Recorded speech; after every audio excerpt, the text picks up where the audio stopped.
এই যে আমার মা মাছ কাটছে, মা মুখটা দেখাও। আর একজনকে দেখো,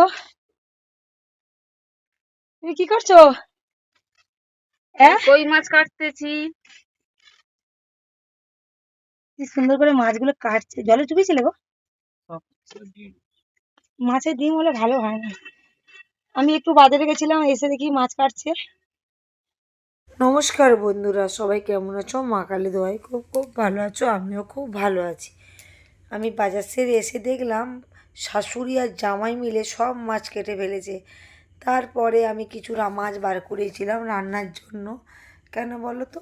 রান্না হবে সকালবেলা। অ্যাকচুয়ালি আমরা যখন রান্না পুজো করতাম তখন কিন্তু আমাদের নিরামিষই রান্না হতো। কেন বলো তো? অনেক লোক খেত তার জন্য।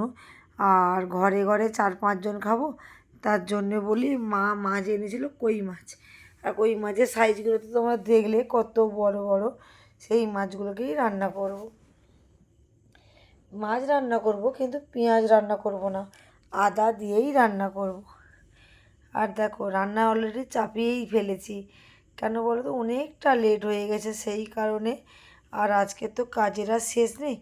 যাই পারে হোক, কী রান্না করেছি দেখে নাও। মাছ ভাজা করেছি, কুমড়ো ডাঁটা দিয়ে, আলু দিয়ে, ঝিঙে দিয়ে তরকারি। আর হচ্ছে পেঁপে দিয়ে, ঢেঁড়স দিয়ে, কই মাছ, মাগুর মাছের ঝোল। আমরা সবাই একসাথে যখন অনেকেই হয় তখন ঘরের ভিতরে খাই আর টিভি দেখি খুব মজা করে। কারণ হচ্ছে সবসময় তো একা খাই, টেবিলে খাই।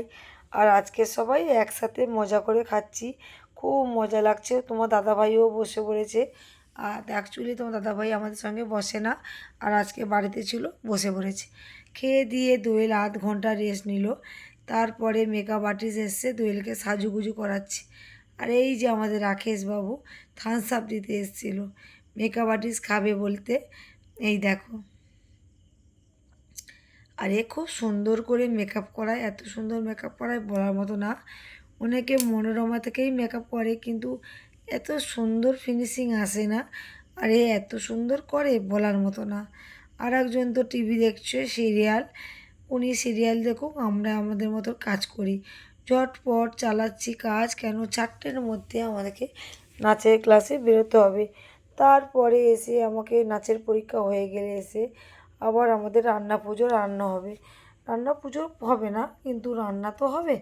ঝটপট করে করছি। এই দেখো আমাদের টুনটুনি বুড়িকে নিয়েই আমি বেরিয়ে পড়েছি। দেখেছো সাজুগুজুটা কেমন হয়েছে অবশ্যই বলো। আর এটা হচ্ছে অমৃতা, এটা হচ্ছে শ্রিয়াঙ্কিতা। সব একে একে পটের বিবি সেজেছে। কি সুন্দর সুন্দর নাচছে দেখার মতন। এই যে এটা আমার টুনটুনি বুড়ি। টুনটুনি বুড়ি একটু 19-20-এর জন্যে থার্ড হয়েছে, নাহলেও ফার্স্ট হয়ে যেত। জামাটা একটু প্রবলেমের জন্যে থার্ড হয়ে গেছে। আর ও খুব সুন্দর নাচছে। ও কী গায়ে নাচছে জানো? ঝুটি মুটি মিতুয়া শ্রাবণ বলে একটা গান আছে না, বাদল বলে, হ্যাঁ, ওই গানটাই ও নাচছে। আর ওই অ্যাকচুয়ালি কপিরাইট পড়ার জন্যই আমি কিন্তু কোনো গান দিচ্ছি না। কিন্তু নাচটা যা করেছিল না দুর্দান্ত, আর ও না থার্ড হয়েছে। একটু ড্রেসের জন্যেই ওকে কিন্তু থার্ড করে দিয়েছে। যাই পারে হোক, যাই হোক, মানে কি আর বলবো। নাচের মধ্যে হার জিত আছে, ওই ফার্স্ট সেকেন্ড থার্ড এমন কিছু না, 19-20 সে যেমনই নাচুক। আমি চাই না, আমি চাই, আমি ওকে সবসময় বলি তুই যেখানেই নাচতে যাস ভেবে নিবি নাচতে গেছিস নর্মাল, যে কাউকে জানাবি না যে আমি পরীক্ষায় দিতে গেছিস। কেন বলো তো? পরীক্ষা বললে বাচ্চারা টেনশান হয়। ওই কারণে আমি বলেছি যেমন পারবি তেমনই করবি, কোনো চাপ নেই, যা হয় হবে। এই দেখো প্রত্যেকটা ক্যান্ডিডেট নাচবাজ হয়ে গেছে, দোয়েল ছিল লাস্ট। নাচবাজ করে এসে ড্রেস ছেড়ে একদম বসে গেছি রান্নার কাছে। আর একদমই এসে আর খাইনি, সেই যা খেয়েছিলাম 2-3টের সময়, এরপরে আর খাওয়া হয়নি। আমি এসে দেখি আমার বৌদিরা এসে গেছে, আমার মা তো অনেকক্ষণ আগে এসছে। তারপরে আমি আলু ভাজি, বৌদি ভাজছে পটল, সব একসঙ্গে মিলেমিশে করছি। আর ওদিকে আছে রিয়া আর সুমি। সোমা তো আজকে আসতেই পারেনি, ও ছটফট করছে বাড়িতে। যাই পারে হোক, আমার মা এপাশে বড় উনুনটা ধরিয়ে নিয়েছে। আমার মা ভাজছে ইলিশ মাছ ভাজা। মানে কেউ আর বসে নেই, সবাই সবার মতন কাজ করে যাচ্ছে। ভিডিওটা কেমন লাগলো অবশ্যই জানিও। ভালো লাগলে লাইক কমেন্ট শেয়ার করে দিও।